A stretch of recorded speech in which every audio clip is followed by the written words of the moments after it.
everybody. Welcome to, we're actually on live on the set, Muncie, Indiana, for the celebration for Hype Magazine. 11 years in the game. I've said it 3 times today, we'll say it one more time. For all the other magazines who have failed, faltered, done, did, you know, stick a fork in, Hype Magazine's still going. And going national in November. It's a huge accomplishment. So we out here celebrating. We got a huge round table today. We're going to be talking about the industry, everything in the industry. We're going to teach y'all something today. Hopefully y'all can take this back and learn something. Alright? If you don't, kill yourself. Alright, we're going to start to my left. Introduce yourself and the company representative. What's going on? DJ Big O, Nerd DJ. I represent Trucker Banging Entertainment. I've been dealing with Jamila now for about the last 6 years. Took her to New York. You know, we're making big moves, making positive things, trying to put the whole Midwest on. Not just the city of Indianapolis or Indiana. It's 22 states in the Midwest. Everybody don't realize that. You know, we go out to Nebraska, Idaho. We hit those college markets. Bishop is great. Cincinnati, Life Entertainment. Come over here, check out town. I'm saying the Hype Magazine, show some love. What's up? This is Mick Frazier from Northwest Illinois, near Chicago. I'm representing Skyway Records. Got UNX Project in the house. About to drop Dot's new album. I'm ready to go. Very awkward. I'll slip around. SayJay.StopBeefingRadio.com. Shout out, salute to Jamila on her accomplishment, 11 years in the game. We make you important to who's important. Right. I'm Jerry. I'm the executive editor of the Hype Magazine, and I'm also the lead publicist for the THN Media Group.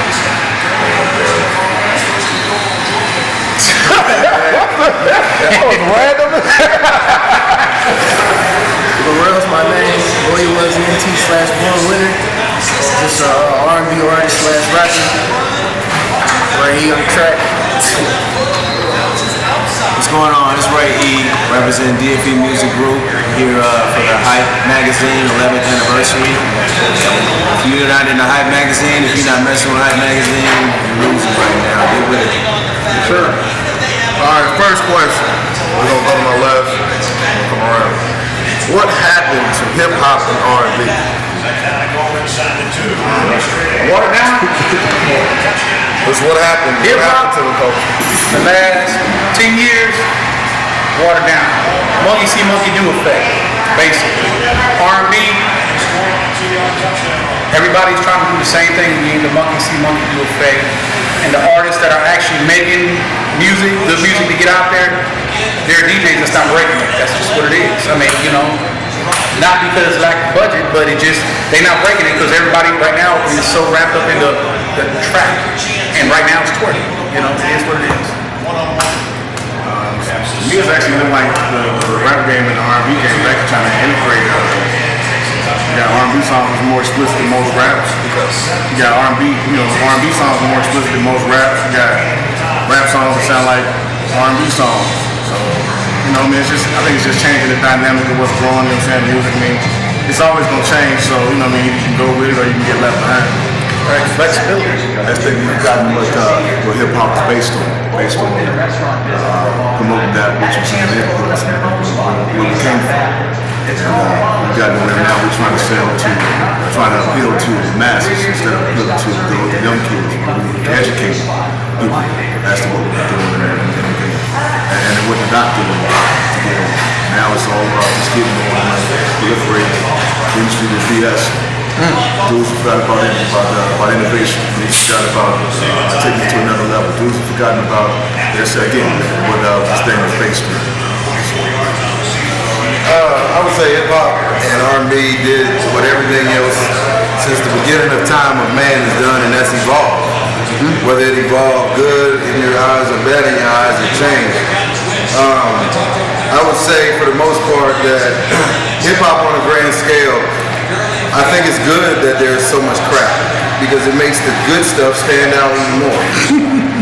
I'll just be honest with you, you know what I mean? Like when you have cats that are creative with their projects, people that think outside the box, they stand out from just the monkey see, monkey do effect. You can take them serious in their craft and their artistry. So I think the game's changed. Sure, it's all about a dollar. The message has been lost, I feel.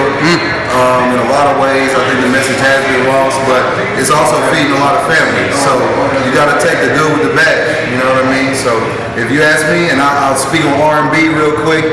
I think R&B is no longer R&B. I think it's pop and B. Yes, sir. There's really no singers that are actually using their voices. You have your Chris Browns and your normal people who they put effects on and do all that stuff, but like your distinct voices, your Albie Shores, you know what I mean? Your Keith Sweats, you know what I mean? Like voices that were distinctive are no longer around. So that's just kind of the game. Since I'm not a DJ, You don't have to a be, man. musician, I'm going to come in from the business angle. When corporations decide that they have a product that they want to sell and they pick and choose the best parts, as we know in commercials, sex sells, violence sells, all right? So when they began to weed out real hip hop heads, when Big L couldn't come from the studio and get a single on the radio, all right? But Joe Blow from around the corner who's coming down on choppers and blades, dripping rain, could do that for 20 years. That's what they went with. So when you look at the supply and demand, with the record labels being the suppliers and the consumers being the demanders, and you check out the X and the Y axis, all right, there is an economic equilibrium where they're willing to sell this, the consumers are willing to buy this, and that's what goes out. All right.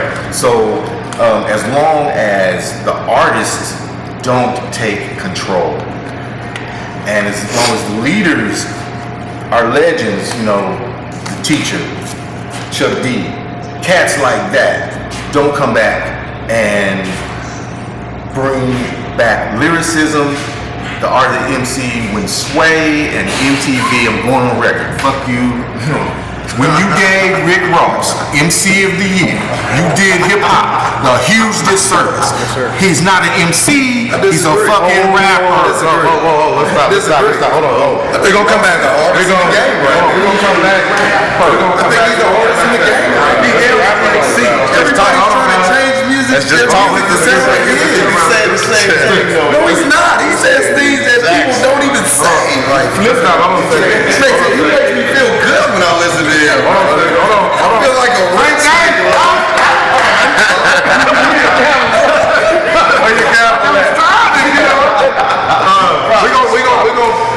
We're gonna get to that in a second. Let's go. Wow, that's hard act to follow, man. Hey, I mean everybody done said what they gotta say, but I'm a young cat, but my parents are old, so I was able to, get both sides of the story. I really think it's just evolved. I mean, of course, y'all grandparents done said, we didn't do this back in the day. You know what I'm saying? My parents done said the same thing, but at the end of the day, my son or kid, I'm gonna be saying the same thing to them, so I really just think shit is just evolving. I mean, ain't nothing you can do about it. Stick with it. Like he said, people buying it, so obviously people's liking it. So Evolution is you know not what I'm an saying? excuse, though.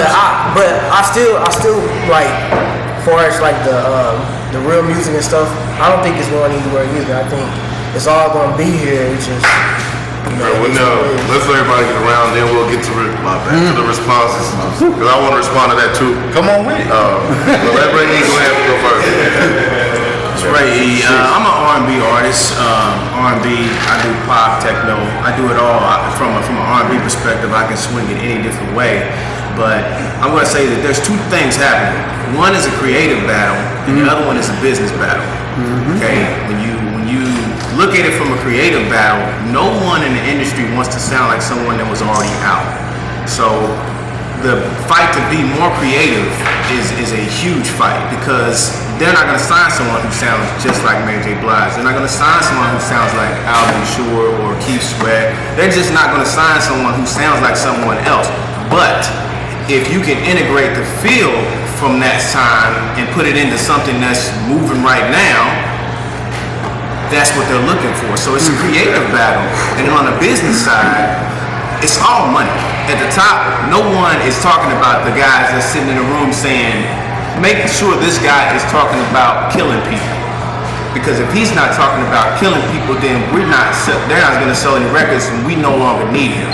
T.I. just got into a heated battle with his leadership and record company because they want him to be a thug. They don't like his appearance on reality TV. He looked too nice. He's being a family man. He's not going to sell records. I disagree.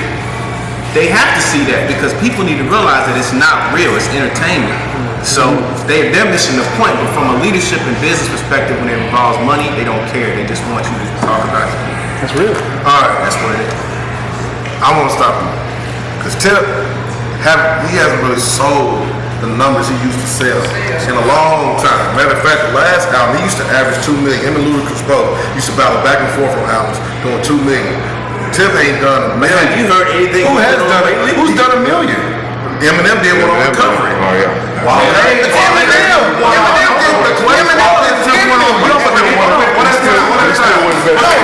You're talking about the number one rapper of all time. But you said it's on 10 million. Him selling a million is not. It's relative. One spot on Billboard with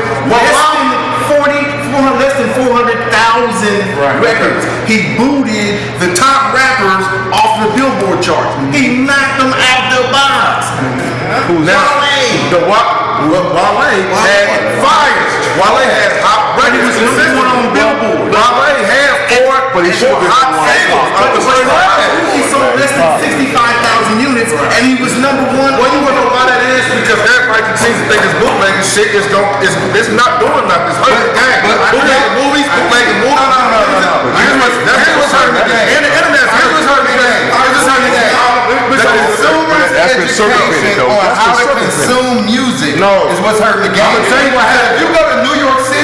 If you go to New York City with one of these, sir, you can't even hand these away. You know why? Because everybody in New York City got earphones on listening to this. Right. They MP3, bro. This is gone. I'm gonna just know why they took the anticipation away from the consumer.